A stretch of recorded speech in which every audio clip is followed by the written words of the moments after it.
The rebellion we're talking about now against the global warming legislation continues on, and we're talking to Brad Mitzelfelts.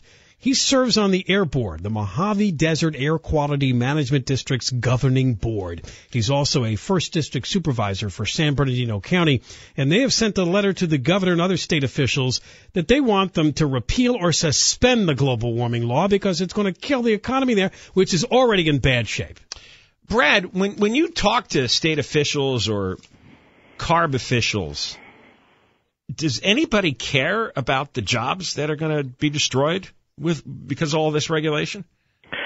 Well, yeah, I think that probably a good number of them do care, but feel that the underlying goal of the regulations and the laws are important. And people who are skeptical of global warming are a distinct minority in government at all levels. And as far as when local electeds or business owners tell them that these laws are going to cause economic consequences, most elected officials at higher levels don't feel the pain. Well, talk about this because it's in your press release, especially the effect it's going to have on cement manufacturers, as you mentioned. I'd be glad to. That's a big one because when cement companies make that product, they take limestone and they burn it, and there are two byproducts. One of them is cement, and the other one is carbon dioxide. About a third of the cement in Southern California that's manufactured is manufactured here in the high desert. We have 3 plants that provide thousands of jobs, and they will continue to, hopefully, for hundreds of years. So they're a major industry and a part of our economy. It's important that we have local sources for these materials. It helps keep construction down. Construction is about 20% of our economy. So, we really need a healthy cement industry. The problem with the CO2, carbon dioxide, is, they don't know how to offset it. They don't know how to get rid of it. And they're literally talking about possibly having to pipe it to other counties and bury it under the ground and dry oil fields. And imagine how much that would cost. Oh, my God. I was going to say, there's no technologies, but what you just described sounds incredible. Pumping carbon dioxide underground? To other counties where it'd be buried under the ground. How could, that doesn't... Well, imagine the cost of burying carbon dioxide hundreds of miles away in an abandoned oil field. I mean, it's just that's nuts. And we've got a cement company here recently spent $500 million modernizing their plant. They recently had to lay off 200 workers, so they're already struggling. And so I just wonder if these regulations go forward without recognizing this industry and how important it is, then they're just going to go out of business or go to other states. So it's why I argue that these things, if they're going to be dealt with, it should be done at the national level or the international level. To do it at the state level just puts our state at a disadvantage. Well, there's no other state doing this. There's no other nation doing this. They're putting us out there in an experiment here, which is going to just crush us. Well, yeah, absolutely, and we've been doing it for years. I mean, in fact, you mentioned Jerry Brown there, Attorney General. It's interesting, when I first became a supervisor in 2007, he sued our county, and you mentioned this. Yeah, apparently you guys did reach some kind of settlement. So talk about that. Talk about what he sued over. Well, he sued our general plan update, which basically is the land use plan for the county, saying that we did not do enough to consider greenhouse gases and global warming. The Board of Supervisors settled that case. I voted no. I was actually the only one who voted no. And what was the settlement? It was to create an inventory of greenhouse gases and a plan to reduce them over many years. And we've spent hundreds of thousands of dollars since that time doing these inventories. Inventorying carbon dioxide? Right, but from a land use perspective, which, the goal being, like with Senate Bill 375, they're trying to regulate everything, not just... They want to stop you from building stuff. Right, it's to stop growth. And in San Bernardino County, stopping growth is a death sentence for our economy. Well, absolutely. That's what's been holding up the economy for a number of years. Right. So the board settled, and what ended up happening was the global warming issues became part of the California Environmental Quality Act through the courts.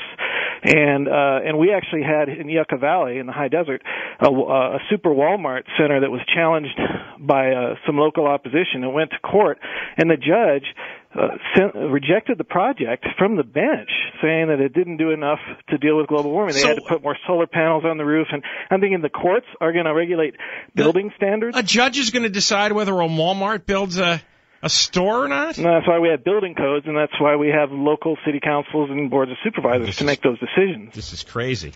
I mean, this is really crazy. The other thing is, when I talked about conflicting regulations, is the federal government is cracking down on ozone and on other compounds that can contribute to smog. Well, in the high desert, we have most of our smog blows in from the LA basin. Sure. And so we're not creating it. So when a business wants to locate here and they say, how much emissions are you going to produce? And they say, well, this much. And they say, well, you have to offset that by buying credits from another business. Well, we don't have those other businesses here because we're still developing. And so we're already getting hit by smog coming in from other areas.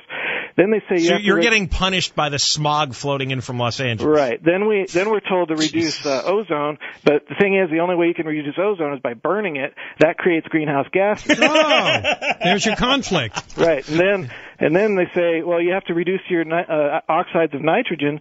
Well, that increases methane, which is 20 times more powerful than CO2 as a greenhouse gas. Wow, you really are stuck in a bad spot there. Yeah, and if you can you hold on, we're Brad? just going to take a break. Hang on. We love what you're saying. We're just out of time for this segment. We're talking to Brad Mitzelfelts. The cement companies, if the regulations cost them too much or too much of a pain in the neck, they're just going to go to the 49 other states that don't have this law. Brad. Okay, so you wrote a letter and you're going public with your complaints. What are the odds that anyone is going to take you seriously, and what are the odds that other local air quality boards are going to join you? Well, that's a great question. That's really the key question. If it's just us, it's not going to do anything. And I want to just clarify that this position was taken by the governing board, which is made up of elected officials from throughout the Mojave Desert, and it really takes all of us to go back to our cities and our counties that we represent and get those boards on to also send a similar message. There needs to be a groundswell, because without that, the legislature won't hear us. And I sit on a lot of regional boards where, when I cast votes like this or I make arguments like this, I look around and I see a few elected officials rolling their eyes, and I see a lot of them just quietly nodding, but I don't hear a lot of people joining in the argument. I know they're not. They don't have the courage. They're intimidated. And do you know what's crazy about this? And I've said this many times, and we cannot emphasize this enough. We produce in the state only 1.4% of the world's greenhouse gases. They're talking about, at best, a 30% cut, which means we are going to cut, what's 30% of 1.4? We're talking about maybe 0.5%. We're going to cut, if they're successful, 0.5% of the world's greenhouse gases. Right. And in doing so, we're going to cost at least 1 million jobs. Well, and like I said before, there are pollutants that actually threaten our health, and damage our lungs.